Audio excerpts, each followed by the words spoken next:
Hello and welcome everybody to another episode of Books and Bytes. Glad to be here. Today we're going to be diving into The Sovereign Individual, Okay. published way back in 1997. Yeah. This book made some pretty bold predictions about the future, and it's fascinating to look back now and see how many of them are actually coming true. Yeah, it really is. I mean, the authors, James Dale Davidson and William Rees-Mogg, they sort of tapped into this idea that we're like on the verge of this massive societal shift, one Yes. that's being driven by technology and just the way that information flows now. Okay, so before we get into the specifics, can you give us the big picture overview? What are the main themes that this book is really exploring?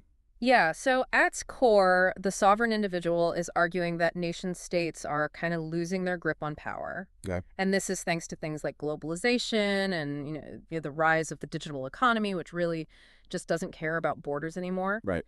And as this is happening, a new type of individual is emerging that they call the sovereign individual. And this is someone who's tech savvy, globally mobile, and most importantly, financially independent. So it's kind of like digital nomads, but on steroids or something? Yeah, that's actually a pretty good analogy, but it goes deeper than that, Okay. These sovereign individuals aren't just working remotely. They're using technology to create wealth, protect their assets, and essentially operate outside the traditional, systems of control. I see. So that has some pretty big implications for the way we think about government, community, even personal identity. Absolutely. And that's kind of what makes this book so compelling, even, decades after it was written. Right. It forces us to confront some really fundamental questions about, the nature of power, the role of technology, and just what it means to be an individual in this crazy, rapidly changing world. Yeah, for sure. Well, I'm definitely intrigued. So let's start at the beginning. How do the authors kind of set the stage for this huge transformation that they're predicting? Well, they introduce this concept of megapolitics, which is essentially the study of how power dynamics shift over really long periods of time, Right. And this is driven by factors that often seem completely unrelated at first glance. Things like climate change, technological advancements, or even pandemics. So it's about looking at the big picture, the underlying forces that kind of shape societies over generations. Exactly. And they're arguing that we're currently in the middle of one of these megapolitical shifts right now. And this one's driven by The information revolution. the information revolution. Just like the printing press disrupted the power of the church back in the Middle Ages, they believe that the internet and digital technology are fundamentally altering the balance of power today. Okay, but how does this actually play out? How do they see nation states actually losing their grip?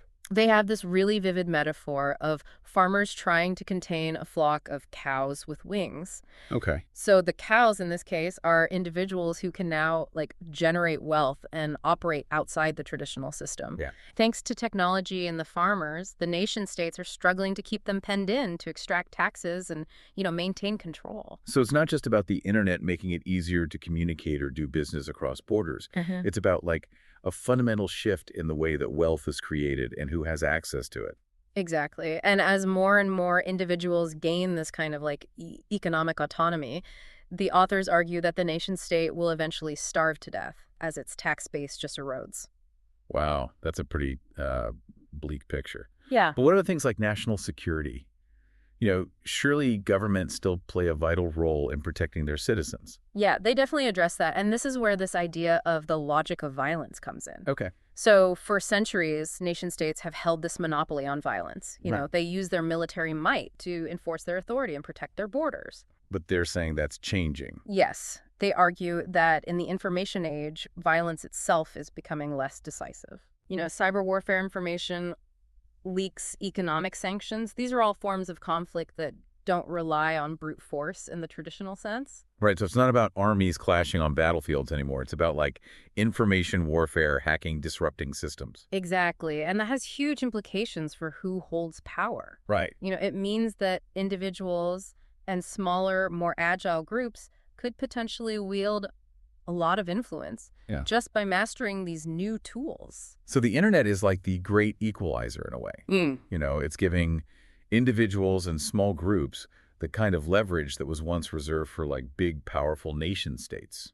That's a really good way to put it. But it's not just about individuals becoming more powerful. It's also about traditional institutions becoming less effective. You mean like governments and bureaucracies and things like that? Exactly. The authors are very critical of these institutions, Okay. arguing that they're inherently inefficient, corrupt, and just prone to overreach. Right. And they believe that the information age will exacerbate these problems, Right. making them even more unwieldy and out of touch. So if governments are becoming less relevant, then what does that mean for things like social order? Who provides essential services, enforces laws, all that stuff?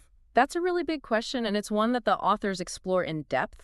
Yeah. They envision a world where government plays a much smaller role, Okay. perhaps more akin to what we saw in like medieval city-states, Interesting. or even like private corporations. So instead of these big centralized governments, we might see like a patchwork of smaller, more localized jurisdictions, each kind of competing for citizens like customers in a free market. That's the idea, and these jurisdictions would have to be much more efficient and responsive to the needs of their customers if they wanted to stay afloat. It's a pretty radical concept, but I mean, it's not totally implausible. You know, one of the things that struck me when I was reading this was their prediction about Switzerland. Oh, yeah. They believe it could become like a model for this new kind of customer-controlled government. Yeah, that's a great example. Yeah, they point to Switzerland's existing system of private tax treaties Right. and its reputation for like efficient governance as a potential template for the future. So imagine a world where you could basically choose your own level of taxation and government services, Right. opting into the jurisdiction that best aligns with your personal preferences.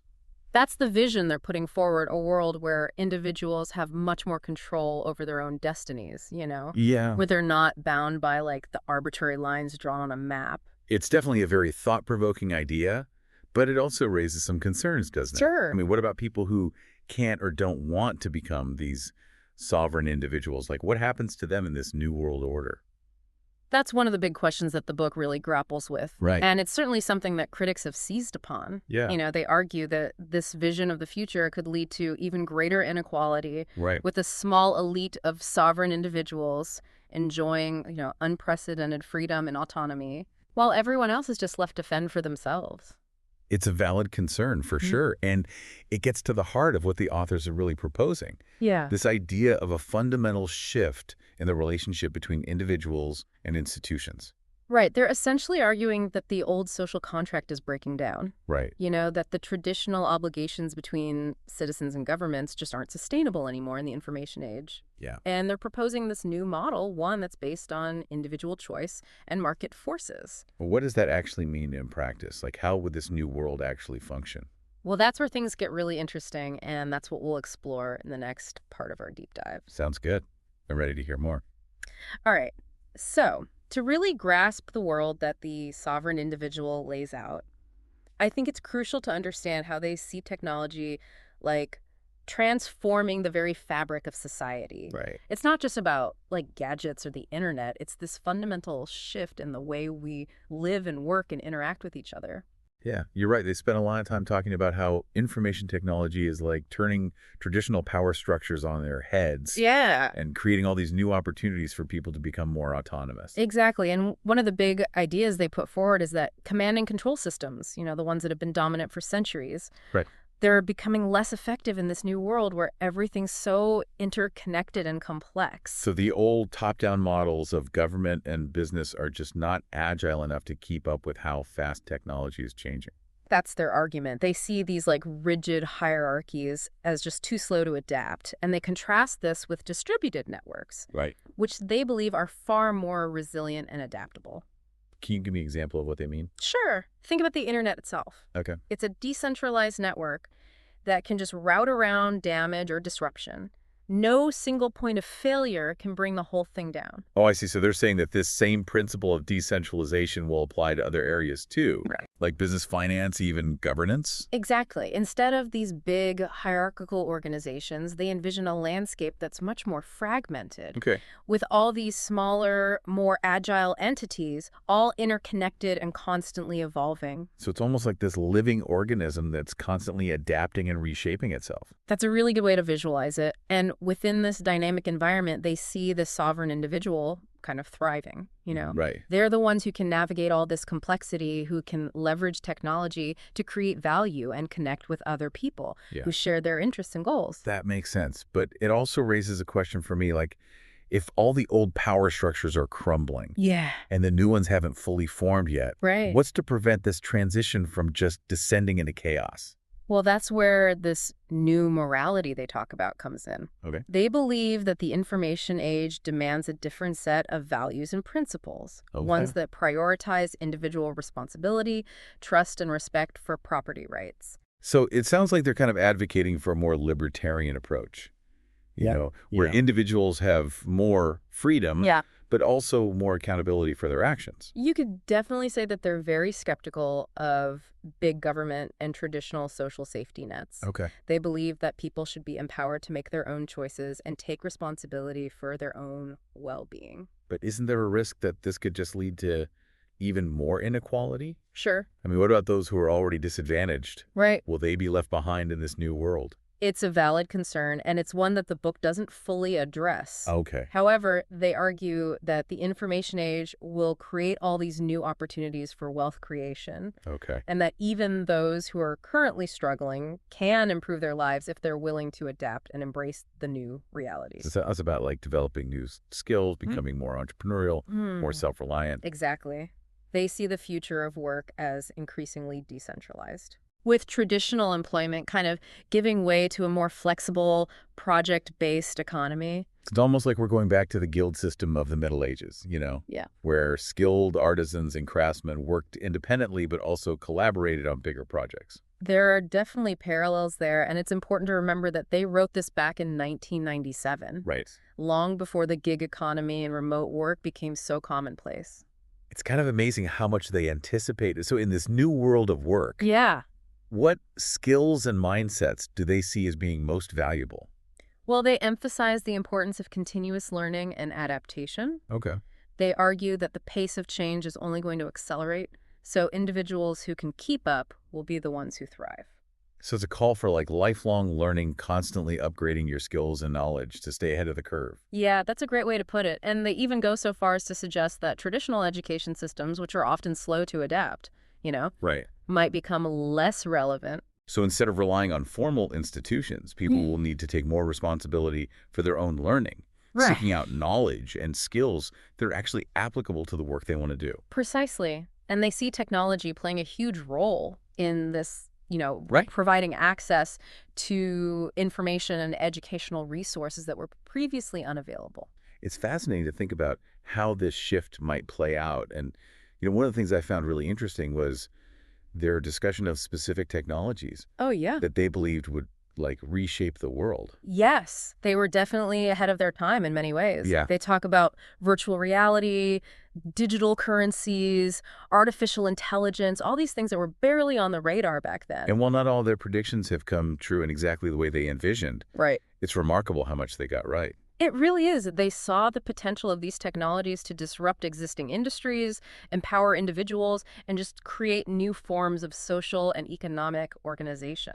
They even talk about things like cybermedicine and cybertourism, Yeah. concepts that are now becoming reality with telehealth and virtual reality experiences. You're absolutely right. They paint this picture of a world where physical location becomes less important, Right. where our experiences are increasingly mediated by technology. It's exciting, but it's also a little bit daunting, Sure. What happens to the idea of place and community Right. if we're all spending more and more time in these virtual worlds? That's a big question, and it's something they touch on but don't fully explore. Okay. They seem to suggest that communities in the future will be less geographically bound Okay. and more based on shared interests, values, and online interactions. So instead of being limited by physical proximity, Yeah. you could connect with like-minded individuals from all over the world, Right. forming relationships that go beyond traditional boundaries. That's the idea, and they believe this could lead to a more diverse and dynamic social landscape. It could, but it also raises concerns about like fragmentation and polarization. Yeah.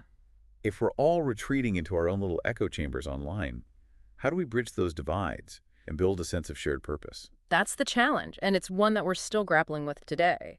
But remember, the authors of The Sovereign Individual are ultimately optimistic. They believe technology can be a force for good, empowering individuals, and creating new forms of community and connection. Exactly. They see the information age as this era of unprecedented opportunity Hmm. for individual freedom, creativity, and prosperity. But they also acknowledge that there are potential pitfalls. Of course, they urge us to be mindful of the risks as we navigate this new territory. Oh, And they emphasize that the future is not predetermined. okay. It's something that we create through our choices and actions. That's a powerful message. We're not just passive bystanders. Right. We're active participants in shaping the world that we want to live in. And they give us this framework for thinking about the forces that are shaping the future and the opportunities and challenges that lie ahead. So how do they tie all of this together? Right. What's their ultimate vision for the sovereign individual in this rapidly changing world? That's what I'm curious about. Well, that's where we get into one of the most fascinating and perhaps controversial aspects of their argument. Okay. This idea of a new morality that's emerging in the information age, and that's where we'll pick up in the next part of our deep dive. Perfect. I'm eager to hear more. Okay, so we've talked about the decline of nation states, the rise of sovereign individuals, and the transformative power of technology.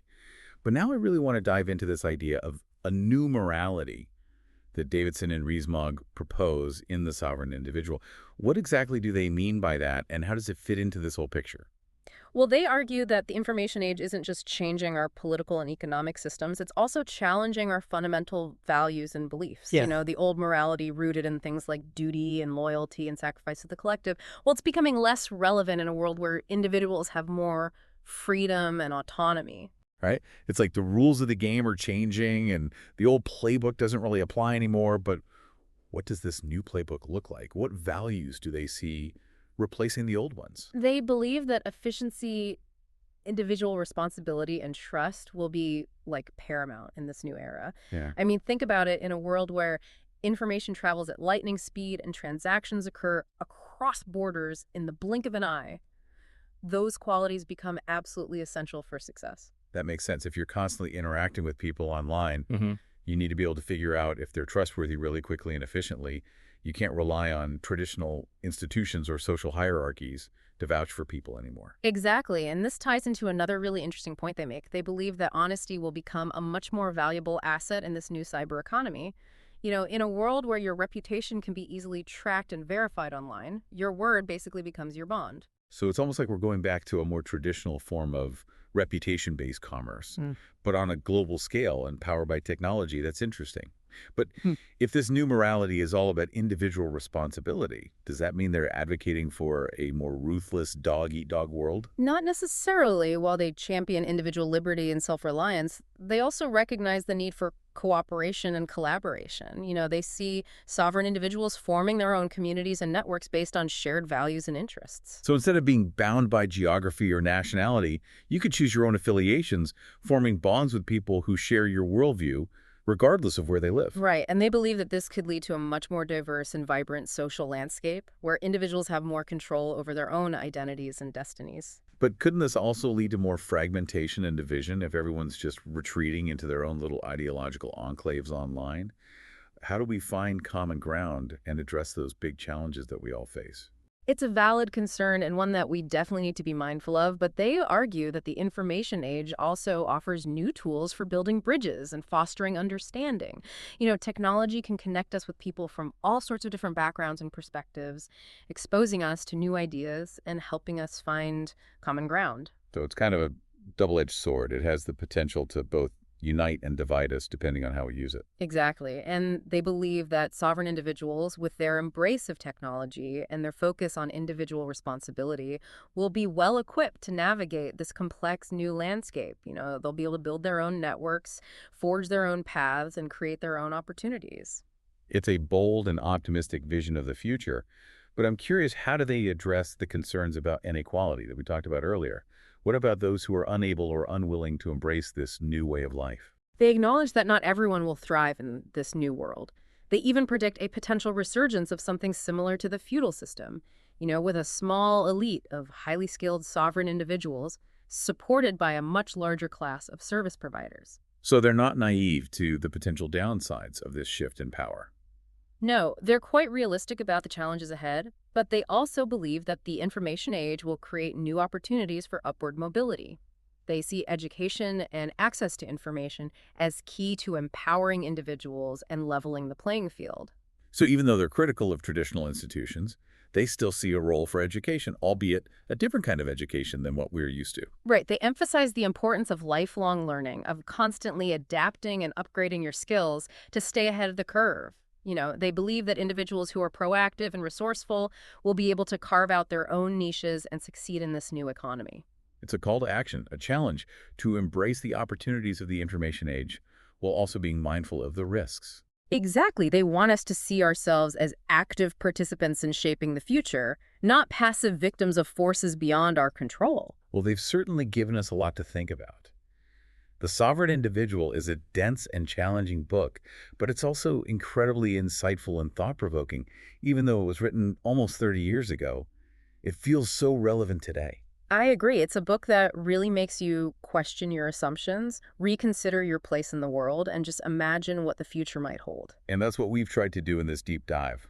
We've explored the key ideas, the historical context, and the potential implications of this book for the world we're living in. We've delved into the decline of nation-states, the rise of sovereign individuals, the transformative power of technology, and this emergence of a new morality. But this is just the beginning. We encourage you to read the book for yourself, grapple with its ideas, and share your own thoughts and insights. The future is ours to create, and the sovereign individual provides a roadmap for navigating the uncharted territory that lies ahead.